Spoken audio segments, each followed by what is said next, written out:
Hello everyone, আসসালামু আলাইকুম। আজকে আমি আপনাদের সাথে শেয়ার করব আমার বানানো ভেলপুরির রেসিপি। ফার্স্টে ভেলপুরির বাহিরের শেল বানানোর জন্য আমি এখানে 1 কাপ ময়দা, সেই সাথে হাফ কাপ সুজি এবং সামান্য লবণ, তেল এগুলো দিয়ে ভালোভাবে মিক্স করে নিয়েছি। এরপর আমি 1 চিমটি পরিমাণ চিনি এবং সেই সাথে রুম টেম্পারেচারের পানি দিয়ে একটি শক্ত ডো বানিয়ে রেখে দিয়েছি। এরপর ভেলপুরির জন্য আমি এখানে একটা স্পেশাল মশলা বানাবো।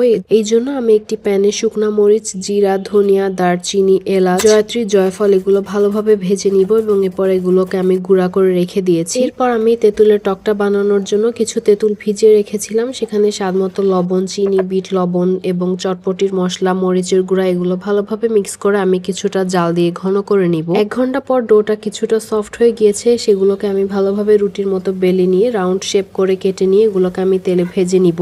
মিডিয়াম টু লো ফ্লেমে অনেকক্ষণ ধরে ভাজতে হবে যেন এটা ভেতর থেকে ক্রাঞ্চি হয়ে আসে। সাথে আমি কিছু চটপটি ডাল সিদ্ধ করে নিয়েছিলাম। সেগুলোর সাথে আমি বানানো সেই স্পেশাল মশলা, শসা কুচি, পেঁয়াজ কুচি, মরিচ কুচি এগুলো দিয়ে ভালোভাবে মিক্স করে নিব এবং এরপর ভেলপুরির মধ্যে মিক্সচারটি দিয়ে তেঁতুলের রস দিয়ে খেলেই তৈরি হয়ে যাবে মজাদার ভেলপুরি। ভেলপুরি এবং ফুচকা আমার অনেক পছন্দের, এই জন্য আমি প্রায় বাইরে থেকে খাই। সো ভাবলাম বাসায় একবার বানিয়ে দেখি। এন্ড বাসায় বানানো ভেলপুরি বাহিরের থেকে আরো অনেক গুণ বেশি মজার ছিল। এই রেসিপিটা অবশ্যই একবার বাসায় ট্রাই করে দেখতে পারেন। আশা করি আজকের এই রেসিপিটা আপনাদের ভালো লাগবে।